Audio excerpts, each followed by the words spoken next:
دا 1000 افغانۍ اخلي یا د ډبې اخلي ځکه مسله داسې ده چې د کې کېدای شي یا 1500 وي یا 100 پکې وي یا پکې د ماشومانو چپړې وي او یا پکې هېڅ هم نه وي که نه خو دا ما خپله کتلې نه دی نو زه نه یم خبر دا 1000 اخلي او که دا اخلي همدا راکړه توکل په خدای چې هر څه شي په توکل د الله هم دا اخلي دا اخلي پښیمانه خو به نه یې مطلب بیا نشي چې راته یو بچي مې دی او یتیمان دي څنګه دي زه بیا ځم هر څه چې همدا دي دا اخلي په دې ډبي باندې تېر مه اوسه ګوره زه همدا راکړه توکل په الله مه کوه ګوره پښیمانه به بیا السلام علیکم حاجي صاحب ستړی مه جوړ په خیر صحت دی ښه دی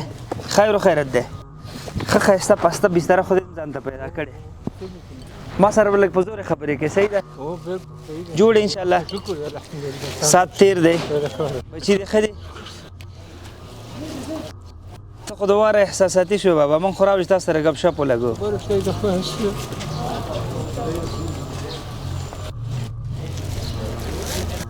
نه دا به هر څه پاک کې موږ در سره خالي او دوه خبرې کو زړه خوال هر سره کو سختی د هر چا شته بس په هر حال به شکر وباسو داسې خلک موږ وینو چې هغې خپې نه وي هغې لاسونه نه وي الحمدلله جوړ یې عمر دی یو څه ناڅه تېر شوی دی غربت داسې دی د رسول الله صلی الله علیه وسلم وایي که نه وایي غربت زما د امت فخر دی او د غریب مسکین چې صابر صبر کوونکی به جنت ته څو سوه کاله مخکې ځي دا ژوند دی کاکا یو څه تېر شو یو څه پاتې شاید ډېر محدودې ورځې موږ ستاسو پاتې صبر چې کوو بس دا الله به انشاءالله دې بدره کې موږ ته جنت راکړي زه فقط یو دوه درې خبرې سره کوم دا چپړه پرېږده حالات ښه دي څو بچي دي کور کې کور کې څلور بچي دوه یتیمانان دي یتیمانان د چا پاتې دي یتیمانان د یو ځي مړ شو په څه کې دا ولګېد په افغان کې ولګېد بس مړ شو ښه یتیمانان نسیمې دي ازادو چې دي بس مغه یو زوی و نه څلور زامن دا دوه مینوسي دي ښه ښه او کونډه در پاتې د ورځې راځي او څه کېږي انشاءالله دا ډېر څه 50 پیغام څه کې نه کېږي بس شکر الحمدلله به اضافه کړي ښه زه راغلم دغه ډبي کې کېدای شي د ماشومانو چپړې وي او مسو ته دې ورکړې که نه کېدای شي خالي وي صحیح ده زه تا ته دغه هلته یو څه مرسته در کوم دوه انتخابه در کوم که نه چې دا اخلي او که دا خالي یا څه پکې راووځي که نه ښه او جایزه پکې دا 1000 افغانۍ اخلي یا د ډبې اخلي ځکه مسله داسې ده چې د کې کېدای شي یا 1500 وي یا 100 پکې وي یا پکې د ماشومانو چپړې وي او یا پکې هېڅ هم نه وي که نه خو دا ما خپله کتلې نه دی نو زه نه یم خبر دا 1000 اخلي او که دا اخلي همدا راکړه توکل په خدای چې هر څه شي په توکل د الله هم دا اخلي دا اخلي پښیمانه خو به نه یې مطلب بیا نشي چې راته یو بچي مې دی او یتیمان دي څنګه دي زه بیا ځم هر څه چې همدا دي دا اخلي په دې ډبي باندې تېر مه اوسه ګوره زه همدا راکړه توکل په الله مه کوه ګوره پښیمانه به بیا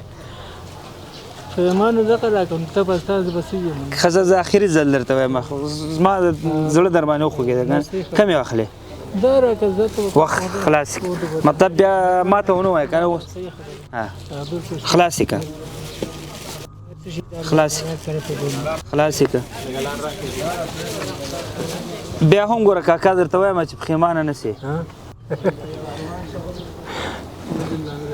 خلاص لا نه دی اوس هم سر وخت دی زه هم دغه راکړم کم یو درکوه دا درکوه ستا خپله خوښه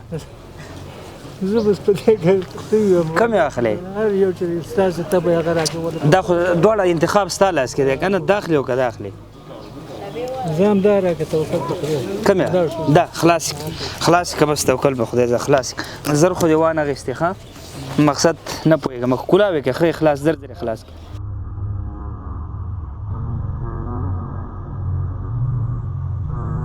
نور دې خوښه کاکا ما خو ډېر درته وویل زه یو هغه به وکړو ښه زه اوس دې خلاص کړی اوس یې نه اخلو نه زه زر خو دې وانغېستلې ښه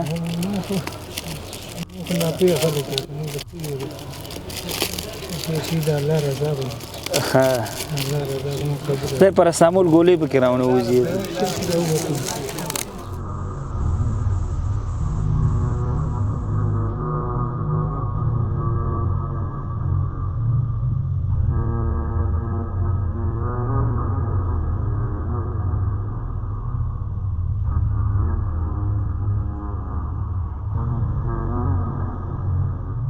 مقصد زړه دی نو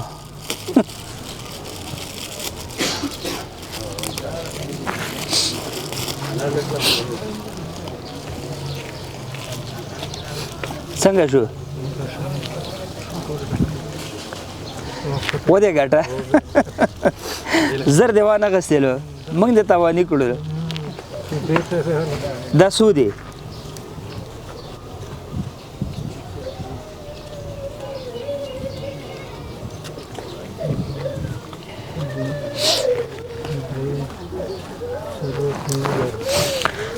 کاکا ته د 15 میلیونو مستحق کونړ کې هم انشاءالله کله موږ هم توضیح لرو موږ کوم ملګری دی هغه ته به ستا نوم به لیکي صحیح ده نو راغواړي به دې زه هره ویډیو کې دا پیغام ورکوم چې دغسې خلکو سره په 10-15 من اخلئ سمه ده چې کله هم بیا هم وایم خصوصا دکانداران یا څوک په دې لاره ځي دا یا دې ته ورته خلک راځي سهار کې دا ستاسو د بوټانو یا ستاسو د چپړو ته ګوري که نه دا په همدې امید راغلی وي چې د شپې کور ته یو څه وي 2 یتیمان ور په غاړه دي نو راتاویږي ورته کاکا دا صفا که که بوټان یا چپړې هم د رنګ نه وي کاکا دا راته په ټوټه باندې صفا کړي تر څو دا ذهن د کمترۍ احساس ونه کړي که لاسې کېږي یو 100 ورکړي ټوله ورځ به مو خوشحاله تېرېږي صدقه شي که نه او دی به چې شپې کور ته ځي او څه به کور ته وړي الله به ستاسو په کاروبار دوکان کې هر څه چې کوي برکت به راچوي او انشاءالله موږ به یې داسې خلکو ته ورځو که هر وخت رسیدګي مو نه کېږي اقلا هغه چې کوم زموږ د روژه کې یا ژمي کې یا داسې خدای ناخواسته ایمرجنسي حالاتو کې موږ مواد یا خوراکي مواد توضیح کوو هغه کې به هم دی په نظر کې نیسو فیسبوک کې لاندې تاسو ته ښکاري ډونیټ ناو غواړئ قمر بنسټ سره په دې کاروان کې یوځای شئ فقط په دې بټن کلیک کړئ نو ستاسو هغه مرسته انشاءالله موږ ته مستقیما رارسیږي کاکا ډېره مننه خدای الله وسره ډېره مننه عزتمن السلام علیکم